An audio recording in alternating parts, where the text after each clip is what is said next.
Well, that's our big focus tonight, just who defines what is paid news. Joining us tonight, Narayan Sharma, the RTI activist whose query led to that deal coming out into the public domain. Paranjoy Guha-Thakurta, who has written a book, in fact, on media ethics and paid news.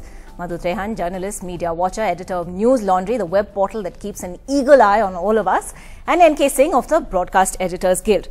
Madhu Trehan, if I can begin with you, do you think this is proof of some sort of a murky deal between a state government and a media house? What do you make of their argument that this is a legitimate coverage deal? Oh my God.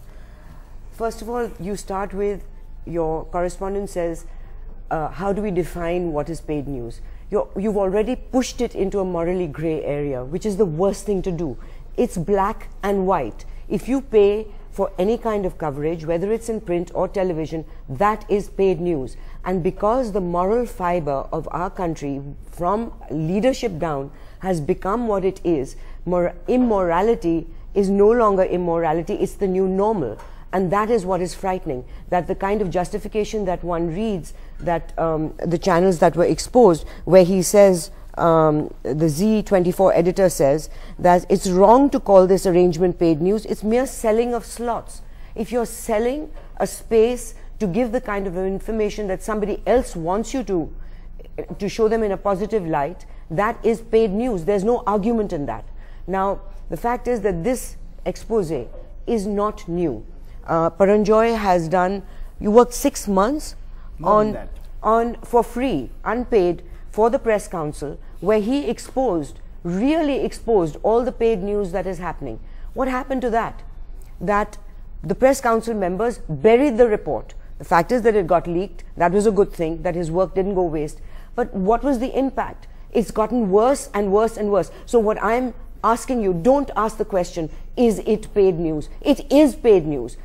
The question to ask today is, how can we bring people back to what is normal, ethical practice? That is the question to ask. How do we bring them back? Fair enough. N.K. Singh, paid news, normal ethical media practices, a lot of the arguments that we hear from channels is, how do you then generate revenue? Advertising revenue is not enough. That's the line that seems to be taken rather a lot. But is that a fair line of argument at all? No, not the least. For the past 3 years, I have been defending media, showing positive side of this industry. But today I can say that there is something very seriously wrong about media. This is the finest and most discreet kind of corruption that media has involved itself in. The way it is being done, nobody can say any news has a credibility. You cannot have that credibility and still you can have money.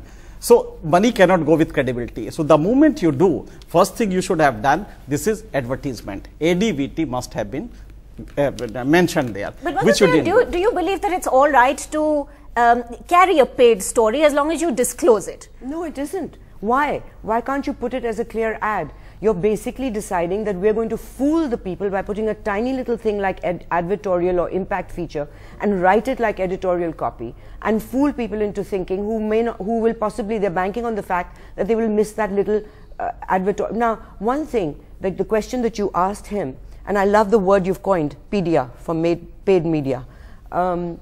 This question that you asked that they have to survive because the revenues are so low.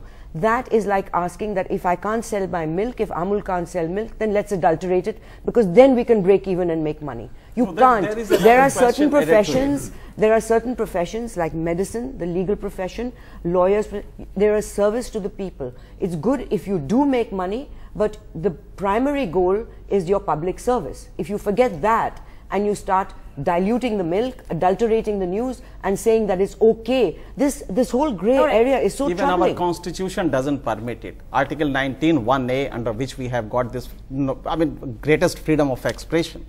They are riders. There are riders in that, and there are certain restrictions. 8 restrictions are there, and the state has not been given to decide what is public interest.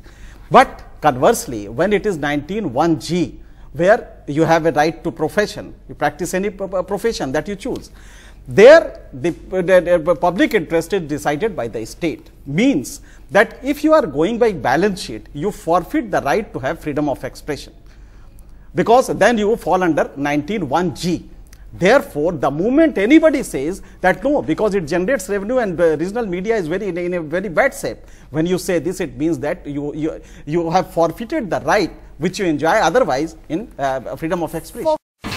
India's #1 news app just got even better.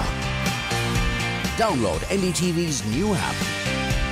Fully optimized for retina display. Full screen view. Faster response time. And Sudoku. NDTV's new iPad app. Download now.